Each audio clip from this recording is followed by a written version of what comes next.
Sejam bem-vindos a esta segunda parte da sexta aula de Filosofia Moderna, né, do curso de Teologia para Leigos do Instituto São João Crisóstomo. Estamos nesta sexta aula, já na primeira parte, né, quem não viu, veja a primeira parte. Estamos falando aqui sobre a política, né? Estamos falando sobre a política e modernidade ou a política na modernidade. E para entender melhor a política na modernidade, nós estamos aqui voltando aos fundamentos mesmo da política. É por isso que nessa primeira parte nós estávamos aqui falando sobre a vida política, né, e como surgem as primeiras noções de políticas e de democracia na Grécia Antiga. Esse tema da política é um tema importante, né, e a gente deve se deter nele, eu acho que umas duas aulas, né, essa e outra, possivelmente. Porque, gente, a política na modernidade ela vai ter uma grande reviravolta, né? A gente está vendo os fundamentos da política e aí a gente vai ver agora um pouco sobre o pensamento político de Platão e Aristóteles, para depois a gente migrar, né, pular aqui para a modernidade para entender como foi essa reviravolta e a herança que nós temos, né, da política moderna quando ela começa a se afastar dessas bases platônico-aristotélicas, certo? Então, política é um tema importante, né, para a gente aprofundar aqui na filosofia moderna. Bom, tendo falado sobre os fundamentos, né, da política, a partir da polis, né, a ideia originária de democracia, por que que surge na Grécia e não em outro lugar, eu acho que isso já ficou claro para vocês, né, por que que o ambiente grego foi o ambiente mais propício para o surgimento da política democrática, assim também como foi um ambiente muito propício para o surgimento da democracia, né? Ou melhor, da filosofia, né? Veja que a filosofia não surge em outro lugar senão na Grécia Antiga, é porque o ambiente era muito favorável. Você vê que nos outros lugares, outros reinos, né? O fato de ter autoridades religiosas, de ter autoridades políticas centralizadas, isso desfavorecia muito o livre pensamento, né? Conforme eu já falei na primeira aula. Era assim no Egito, era assim na Mesopotâmia, era assim na Pérsia, era assim na Síria. Em tudo que fosse lugar que tinham autoridades políticas e religiosas, isso inibia o livre pensamento crítico, entende? Mas na Grécia, por não ter isto, né, favoreceu muito o surgimento do pensamento crítico filosófico, né? E é por isso que nós temos, gente, que a filosofia ela surge na Grécia, né? Vocês, né, acreditem piamente nisso, né? E anotem isso. A filosofia ela surge na Grécia. E eu estou dizendo isto, né? Embora pareça ser muito óbvio, mas tem muita gente aí que questiona, viu? Tem algumas correntes aí de pensamento sociológico, né? Ou inspirado na sociologia, ou inspirado numa filosofia social e política, que defendem que a origem da filosofia não é na Grécia, né? Que a origem da filosofia é na África, é na Ásia, entre os indígenas, né? E isso é tudo besteira, viu? Isso aqui é tudo besteira. A filosofia ela surge na Grécia. O que surge fora da Grécia são outros tipos de conhecimento, mas não é filosófico.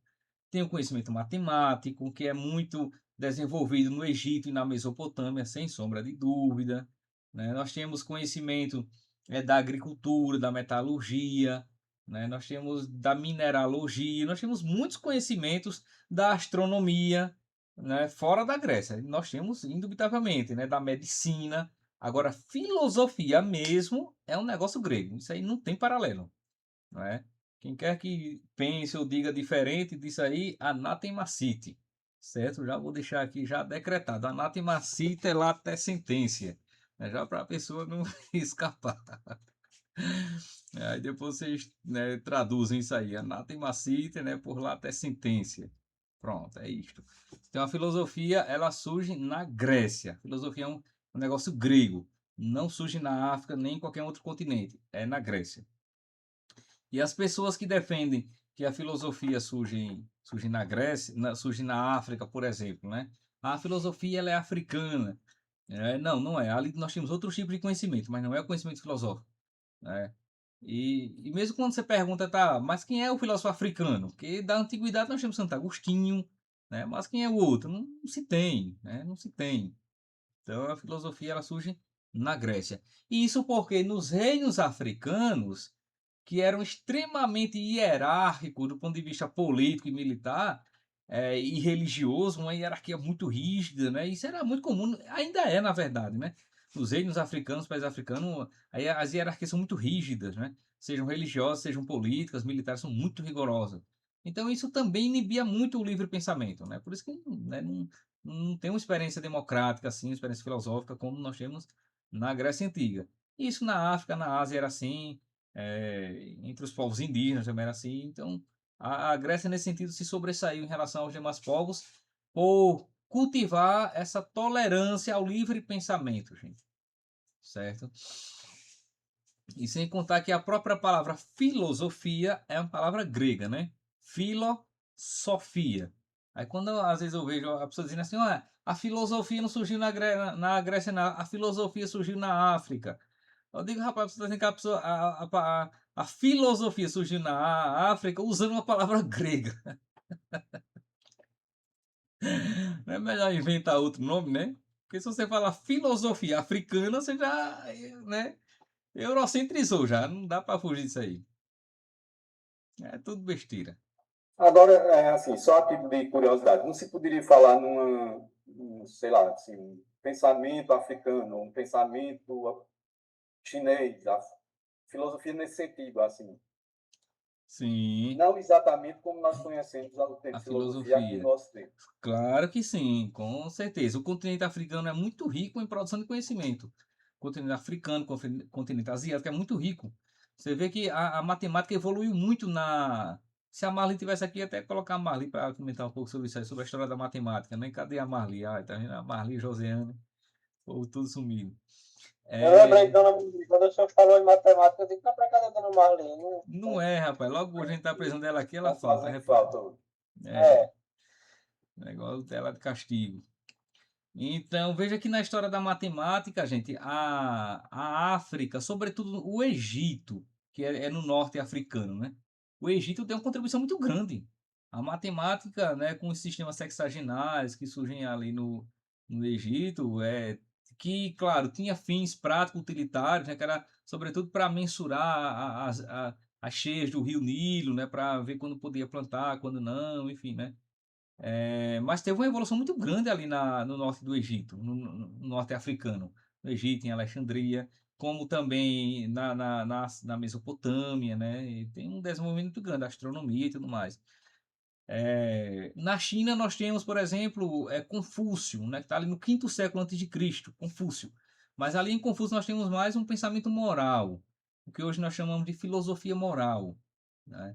Mas uma filosofia como a de Platão e Aristóteles, uma filosofia metafísica, uma sistematização metafísica, sistematização da lógica, isso realmente não tem paralelo, né? Isso é um fenômeno eminentemente grego, entende? O que não tira o mérito dos outros povos, porque os outros povos têm legados que os gregos não têm, né? São só criações diferentes, né? Os gregos criam a filosofia, os outros criam outras coisas, e tudo certo, né? Cada um com suas criações, tá tudo certo. O problema é que o pessoal, por querer africanizar demais, querem agora deturpar os fatos históricos, aí não dá, né? Isso aí realmente é absurdo, não dá. Simplesmente não dá. É como você dizer assim, os gregos foram muito bons na astronomia. Não, não foram bons na astronomia. Você tem que apelar para os africanos e para os asiáticos. Os caras realmente foram melhor, bem melhores na astronomia. Não dá. Compreende? E assim vai. Bom, então vejam, quando nós falamos da política, gente, a política da polis, né, ela vai ter, sobretudo a política na Grécia, né, no século V, né, vai ter um grande auge, né, a Grécia vai ter um grande desenvolvimento, uma grande prosperidade, né? Sobretudo a partir ali de Drácon, né? Com seu conjunto de leis, embora eram leis muito duras, né? Mas serviu muito para tentar estabelecer a justiça, as leis de Drácon, a governança de Péricles, né? O século de Péricles, né? Que foi um grande estadista grego, é, de Solon, né, foi outro grande estadista grego, né? Então, o século V é muito próspero para a Grécia Antiga. Quando nós chegamos em Platão e Aristóteles, do ponto de vista político, o negócio já estava entrando em decadência. Diz, Ellison. pessoal, Eu estava lendo os Eupátridas. Eles eram o quê? Em Atenas, na Grécia. Os eupátridas, deixa eu te dizer aqui rapidinho. Os eupátridas, aqui nós podemos comparar, aqui eu acho que talvez a aristocracia, deixa eu só confirmar isso aqui. Olha, é isso mesmo, os eupátrida, a palavra eupátrida, eu significa bem, né? E pátrida significa, vem de pátria, pátria vem de nascimento. Seria uma elite aristocrática mesmo. Os eupátridas seria como que os patrícios romanos, né? Seria uma elite, uma elite, uma aristocracia. Seriam os grandes proprietários, né, de terras, né? Uma classe aristocrática. Chamam de eupátrida mesmo, são os bem-nascidos, né? Eu, quer dizer bem, né? Os bem-nascidos. Bom, então quando nós chegamos no século IV, gente, a política, ela vai ter uma... E já começa ali, já na verdade a política prática da Grécia já começa uma condição de decadência, né? Século IV, século III, século de Sócrates, Platão e Aristóteles, né? A Grécia já não estava mais naquele auge da prosperidade do século V, que foi o século de Péricles e de Solon, já não estava mais ali, né? Já estava em condição mesmo de decadência, né? Decadência porque já havia as ameaças já de invasões estrangeiras, né? Seja dos macedônicos, dos persas, depois dos romanos, né? Mais na frente. Mas é lá, veja, é nessa condição de decadência moral mesmo, decadência econômica, né? O século dos clássicos, né? De Platão, Sócrates e Aristóteles, já estava em decadência econômica, política e moral já ficando bem acentuada. Isso foi enfraquecendo tanto as cidades-estado gregas que depois, logo depois, menos de meio século, já foi dominada, né? O primeiro domínio estrangeiro sobre os gregos, que vai ser do Império Macedônico, de Alexandre o Grande, né? Ou também chamado de Alexandre Magno. Vai ser o primeiro a dominar e a formar um grande império, né? O Alexandre Magno vai dominar a partir da Macedônia, que fica acima da Grécia, né? Vai dominar toda a Grécia, a Magna Grécia, que são as ilhas, né, nos arredores, e vai fazer um grande império, dominar o norte africano, o mar Mediterrâneo ali, né, o Médio Oriente, a Ásia Menor, até chegar na Índia, né? Ele vai formar um grande império, o Alexandre o Grande, Alexandre Magno, que existem muitos filmes sobre ele, inclusive, viu? Sobre Alexandre Grande. É uma figura, assim, fantástica, né? Dos imperadores da antiguidade, um dos que mais eu particularmente admiro é o Alexandre Magno, né? Alexandre o Grande. Ele tem uma história muito bonita, assim, né? De expedição militar, de conquistas, né? De tolerância, né, com os povos, né, de respeito aos povos dominados. Ele tinha assim, uma história muito interessante e até diferenciada em relação a muitos outros imperadores que eram muito de destruir. O Alexandre o Grande não, ele não era de destruir, assim como o Ciro da Pérsia, não tinha esse caráter destrutivo não. Então ele tem uma história assim interessante, né? E ele, o Alexandre o Grande, ele foi educado por Aristóteles. Ele foi aluno de Aristóteles, né? Aristóteles foi o preceptor, né? Foi o grande pedagogo e professor de Alexandre o Grande, né? A pedido do rei Filipe da Macedônia, né? Que pede para ele educar o seu filho Alexandre, né? Inclusive, o Alexandre o Grande, nas expedições militares dele, contribuiu muito para as pesquisas de Aristóteles, né? Porque sempre que ele dominava povos diferentes, então toda a fauna e a flora que ele tinha contato, que ele podia trazer espécies para Aristóteles pesquisar, ele o fazia, né? Aristóteles também teve uma atuação botânica e como filósofo natural, né? Como naturalista muito grande, né? Biólogo, né? Graças em grande parte às expedições militares de Alexandre o Grande, que toda espécie animal que ele achava de diferente trazia, Aristóteles pesquisava, catalogava, né? Enfim. Então, gente, nós tínhamos ali um período de decadência, né? Já nessa iminência do domínio. E um autor importante, que vai ter uma obra importante também sobre a política, entre outros temas, é o Platão. E aí a gente tem que falar um pouco do Platão, viu? Inevitavelmente temos que falar um pouquinho do grande aluno de Sócrates, é o Platão, certo? O Platão, ele escreve uma obra chamada A República. Eu até mostrei ela para vocês, né, na aula passada, que é esta daqui.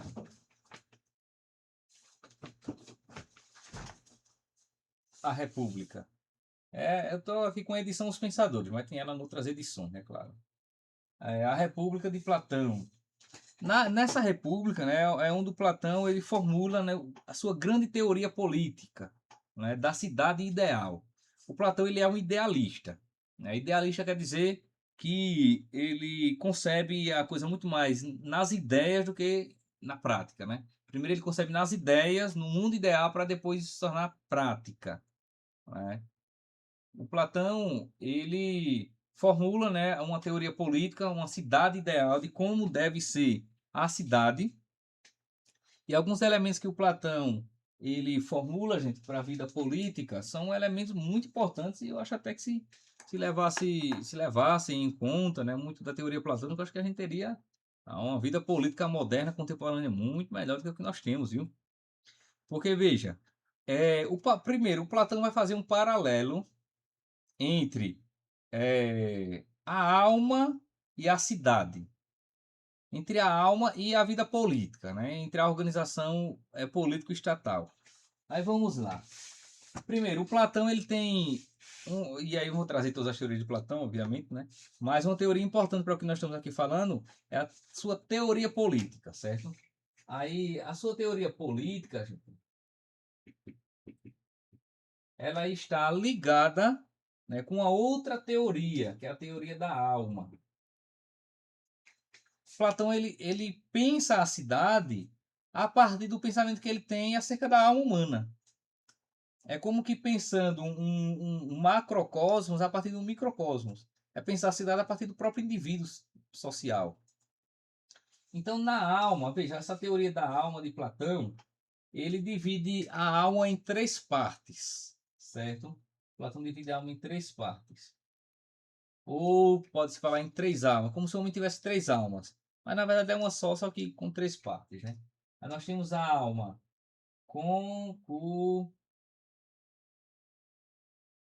concupiscível, a alma irascível e a alma racional. São as três partes da alma. A primeira, concupiscível. A segunda, irascível. E a terceira, racional. Vocês tomem nota disso aí. Concupiscível, irascível e racional.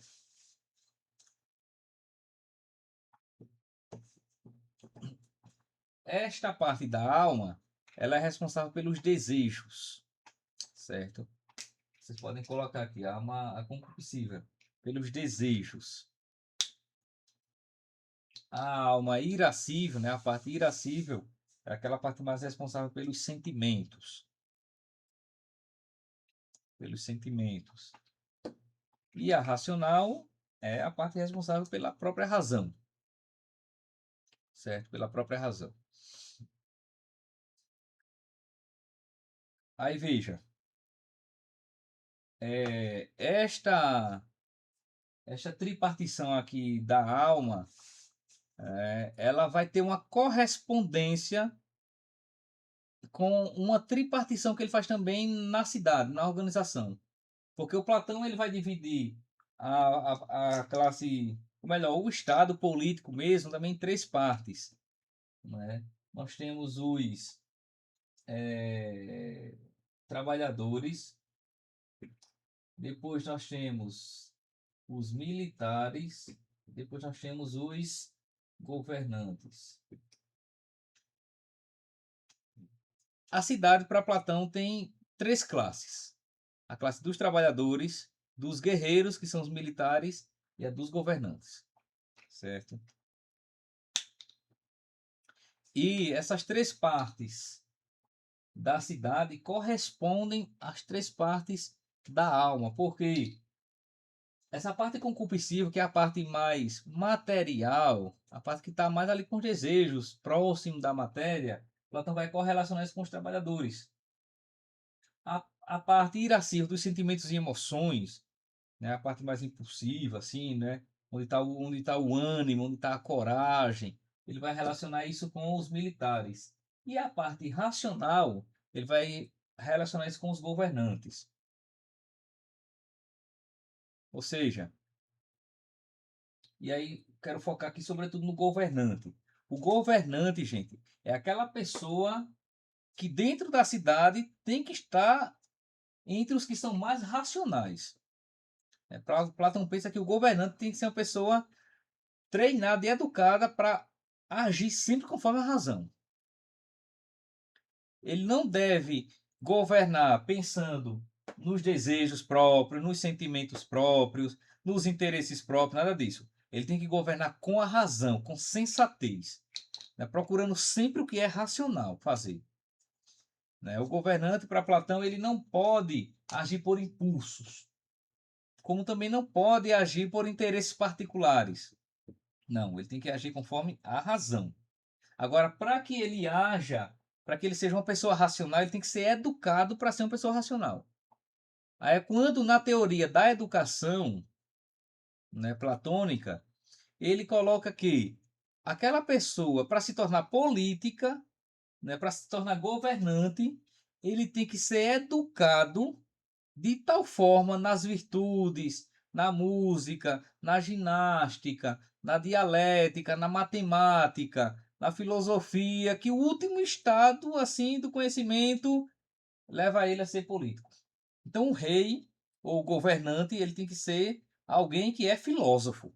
Para Platão, o ideal do governante, do político, é aquela pessoa assim, que é um filósofo, que ele tem uma sabedoria, uma inteligência e um domínio de si tão grande que essa pessoa assim brilha tanto em virtude, em sabedoria, em inteligência, em moralidade, que ele é que tem que ser o governante.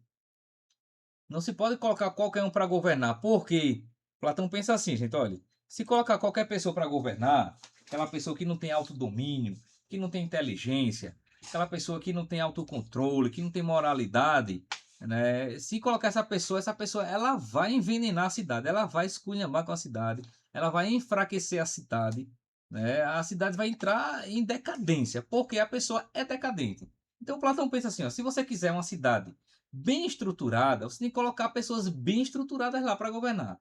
Agora, se você colocar pessoas decadentes, é claro que você vai ter um estado ou cidade decadente. Então, para ser governante, tem que ser educado para isto, tem que ser treinado, tem que estudar para isso, para ser uma pessoa preparada não só intelectualmente, mas também moralmente. Do contrário, é condenar a cidade à decadência moral, política, espiritual. Não dá, para o Platão não dá. É a pessoa que vive uma vida decadente, que é uma pessoa decadente, que não procura a racionalidade, que não procura as virtudes morais, não procura o bem, não procura a verdade. Esta pessoa, ela não pode nem viver na cidade, que essa pessoa é inepta para viver na cidade, quanto menos é governante. Porque o Platão pensa assim, olha, o governante, primeiro, ele é um espelho para os cidadãos. Então, se o governante for uma pessoa decadente, né, uma pessoa dissoluta, uma pessoa maléfica, uma pessoa mal intencionada, né, uma pessoa degradada, esta pessoa também influencia na sociedade dos cidadãos. Então, a gente não pode colocar um espelho manchado lá na frente. Não, a gente tem que colocar alguém que nos inspire virtude, sabedoria, inteligência. Então, o político tem que ser isso, uma pessoa virtuosa, uma pessoa sábia, uma pessoa inteligente. Entende, gente? Aí a gente pode aqui pensar, né? É um Platão danado, né? Será que isso não é exigir demais, hein?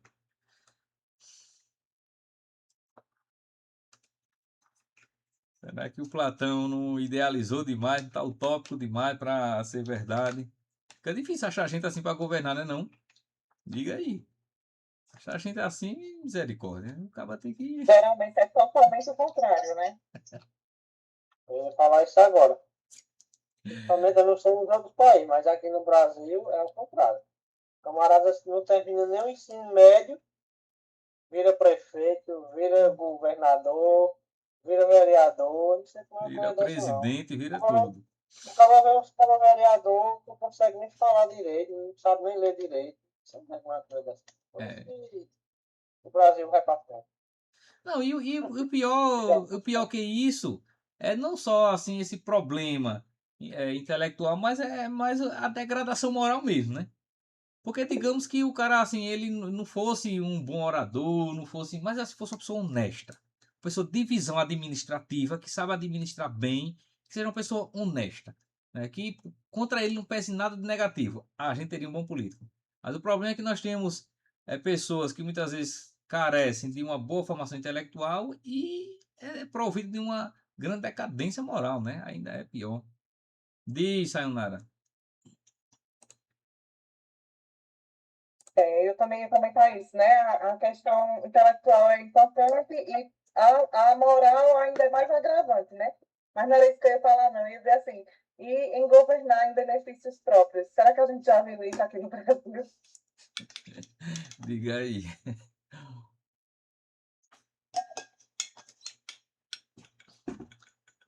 Então, gente, ó, o Platão pensava que a pessoa que governa em benefício próprio tem que ser destituída. Não dá. Diz, Sayonara. Não dá. Você levantou novamente a mão ou que já está?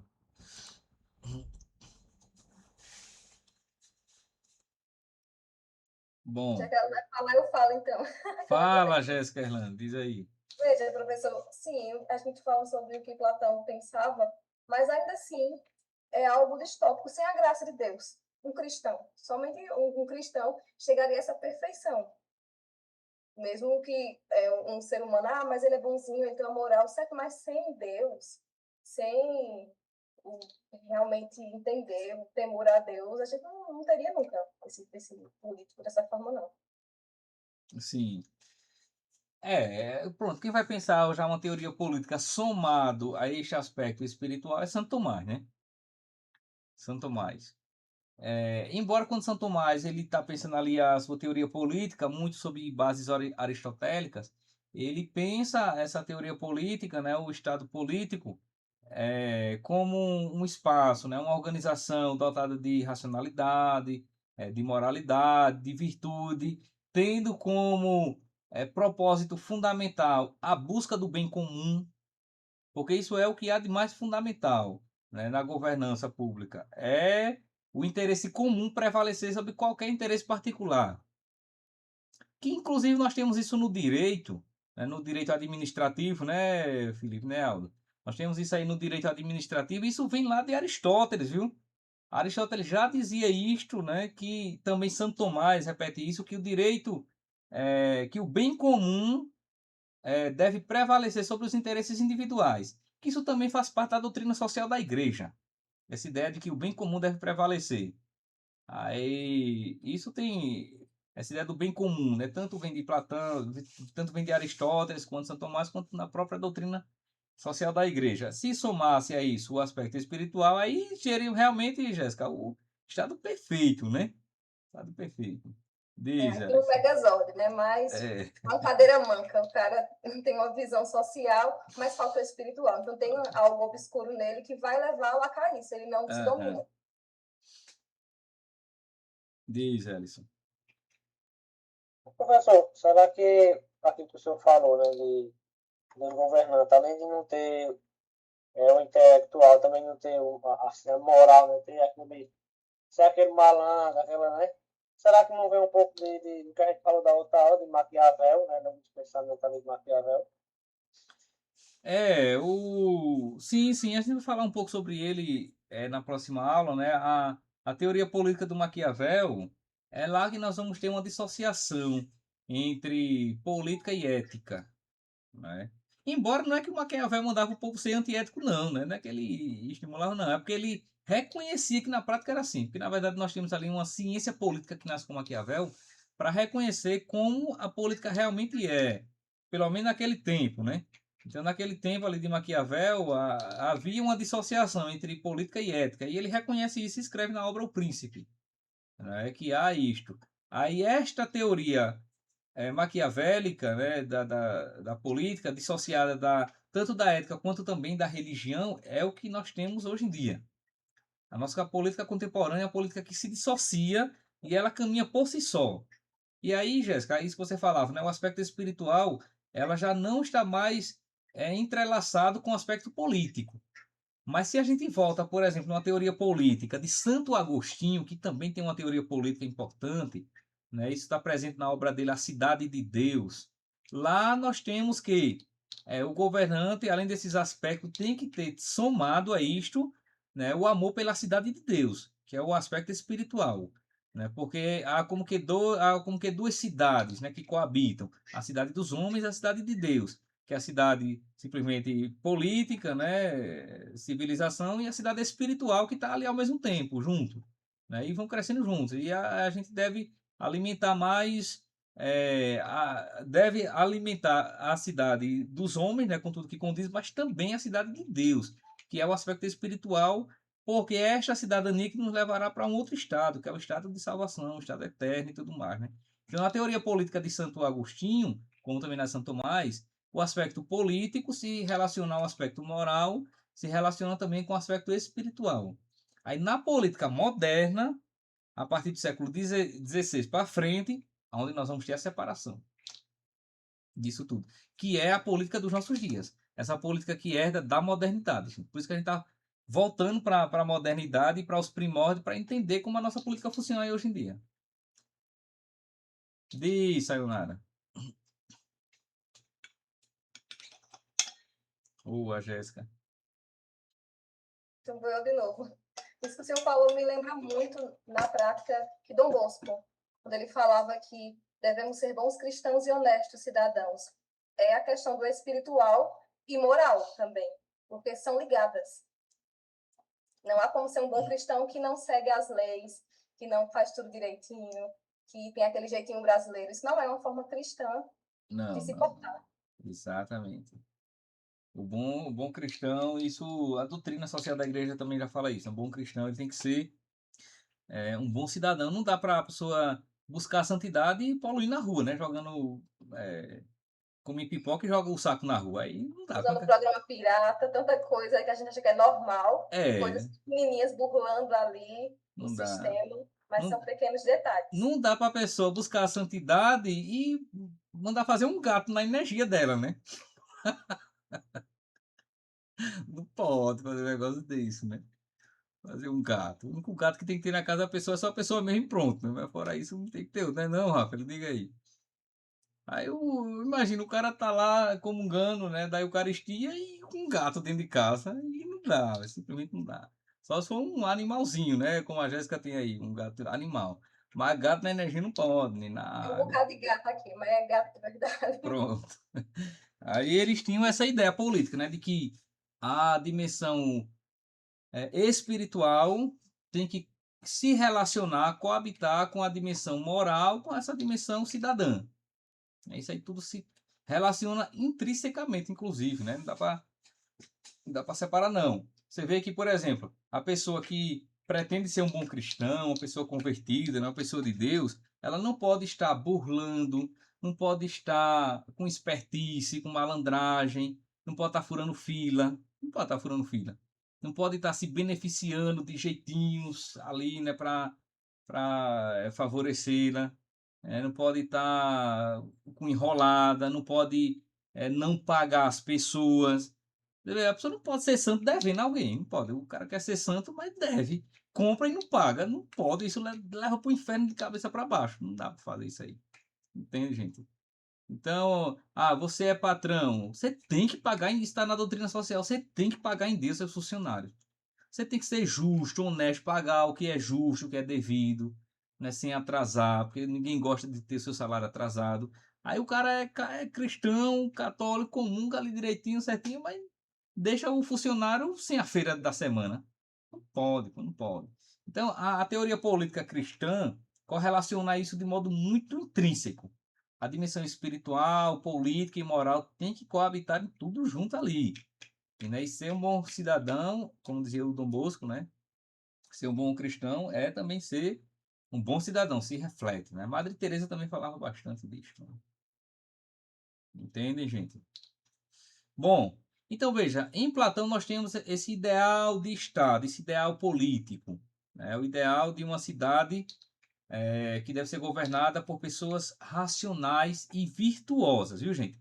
Se um dia cair numa prova para você assim, como Platão pensa a vida política, ou melhor, como ele pensa o governante? Para Platão, o governante tem que ser uma pessoa intelectual e uma pessoa virtuosa, uma pessoa moralmente correta. Pronto, esse é um bom governante. Se não for assim, essa pessoa não pode ascender de modo algum ao cargo político. Essa pessoa tem que ser presa e apanhar todos os dias, até tomar jeito de gente. Então, para Platão, gente, a ideia de um corrupto estar governando era algo assim abominavelmente inconcebível. Não dá para pensar, né, na teoria platônica uma pessoa corrupta que já é sabidamente corrupta, que já é comprovadamente corrupta, ser eleito.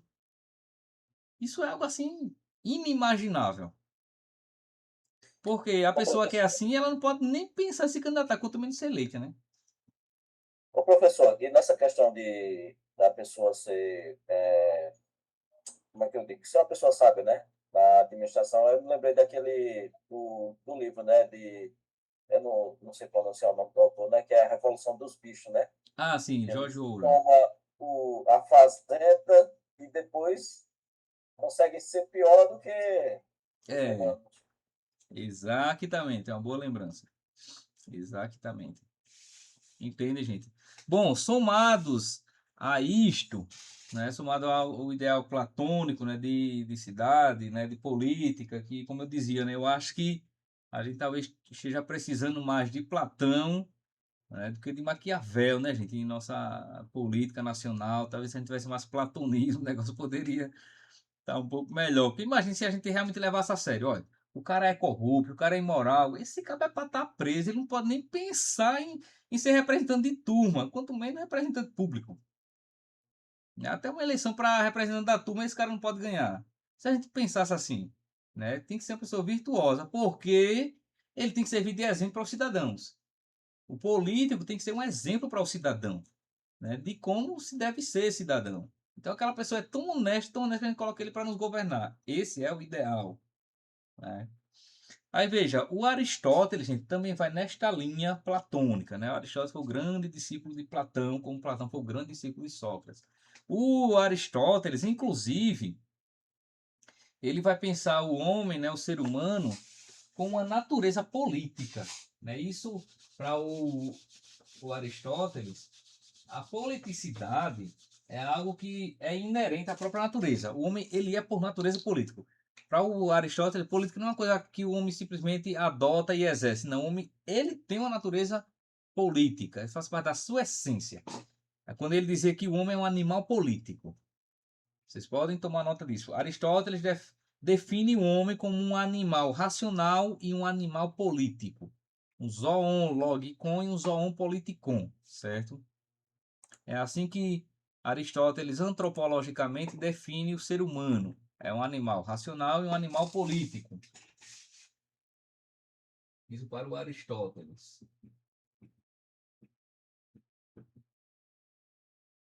Então ele diz que o homem é um animal racional e também é um animal político. Isso são duas definições antropológicas bem importantes, viu, gente? Que o Aristóteles nos deixa, né? Acerca da nossa própria essência e natureza, né? O homem como um animal racional, que ele chama isso de zoon logikon, viu, gente? Zoon logikon. Zoon logikon. Zoon logikon. E um animal político, porque ele diz que o homem é um zoon. Zoon significa animal. Politicon. Politicon.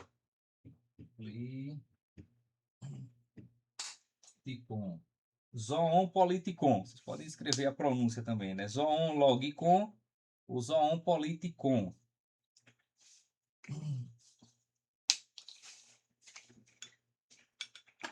Ó, sabe como é que a pessoa faz? Bota uma casquinha de banana por cair na prova? A pessoa bota assim. Cadê Josiane? A pessoa bota assim. Segundo Platão, o homem é um animal racional e um animal político, certo ou errado? A pessoa diz o certo. Que o homem é um animal político e racional, mas quem disse foi o Aristóteles, não Platão.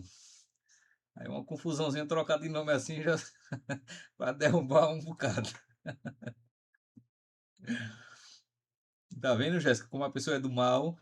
Assim. Mas quem participa aqui já tem um ponto garantido, né? Não é igual na escola? Rapaz, aqui o pessoal que é assíduo, né? Já tem um pontinho E o garantido. professor também não é do mal. Maquiavélico. Maquiavélico, como é que é? Tem que ser mais platônico, agostiniano, né? Um negócio assim.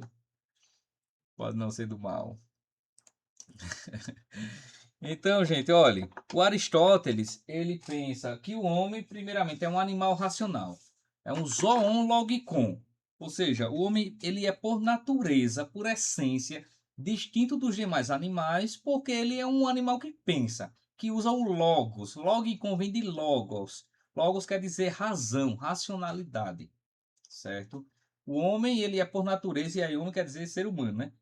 Por natureza racional. Isto para o Aristóteles define o ser humano racional. É por isso que a espécie humana ela é também chamada de a nossa espécie, né? Um Homo sapiens, não é isso? O ser humano é um Homo sapiens. Sapiens.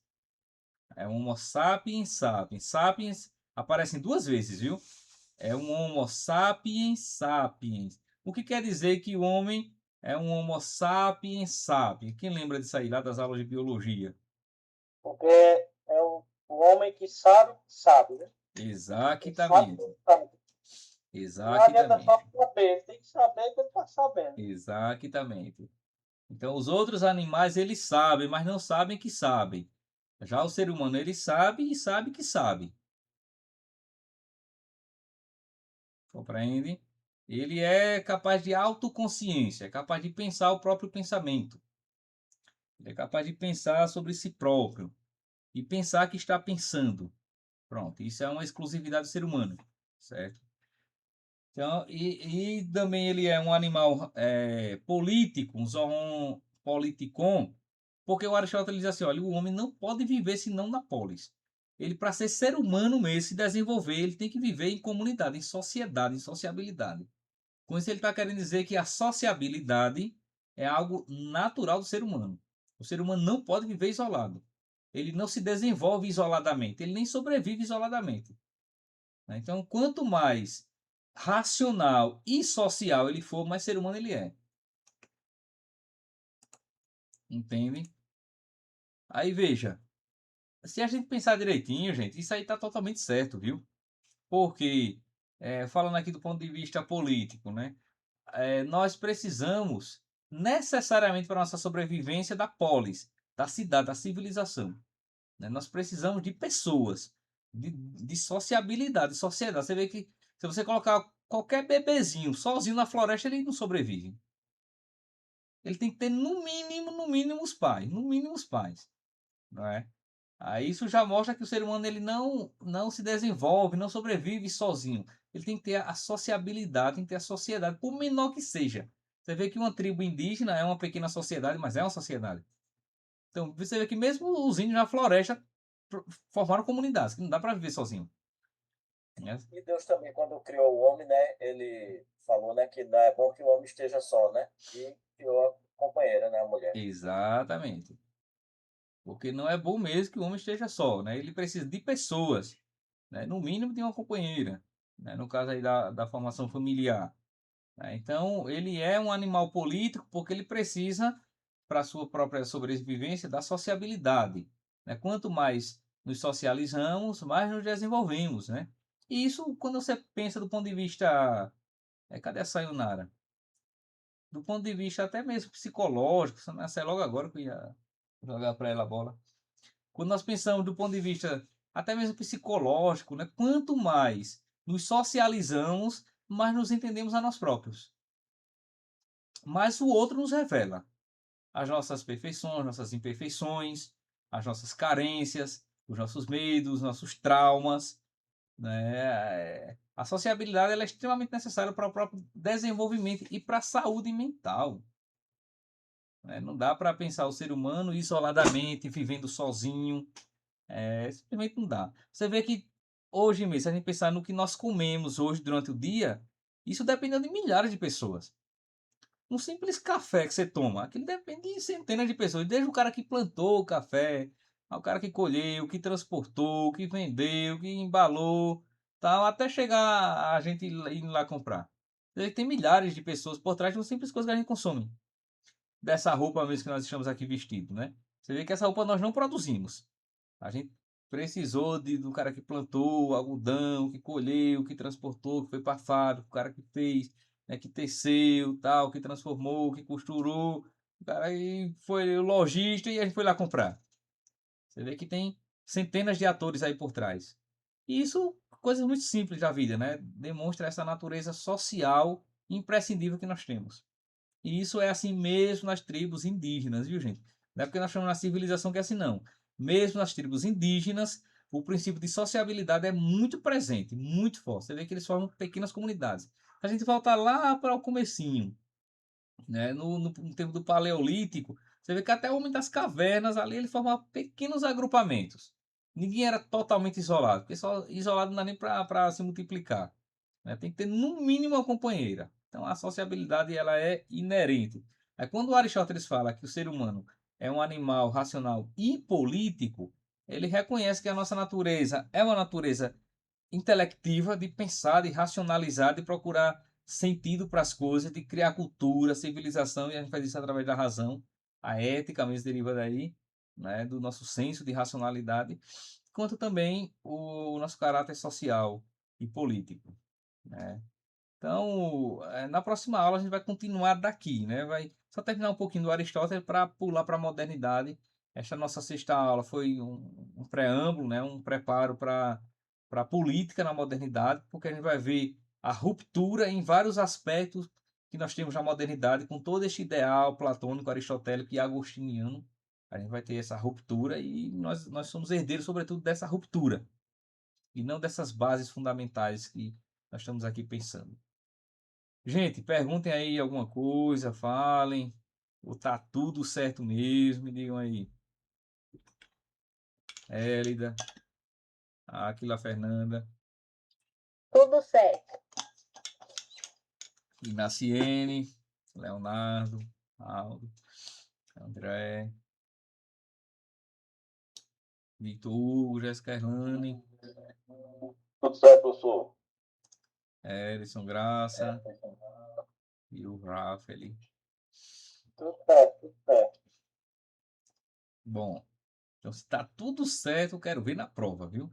Se tá tudo certo, vocês vão ter dificuldade, né? E nasci negócio com medo, mas é do bem, a prova é do bem. Bom, então tá bom, gente. Então vocês fiquem em paz, né? Uma ótima semana para vocês. E se puderem, né, vão lendo essa semana um pouco sobre a democracia grega. Pesquisem sobre isso, a democracia grega. É um tema que vale muito a pena aprofundar. Tá certo? Então vão em paz. O Senhor os acompanhe. Tchau, tchau.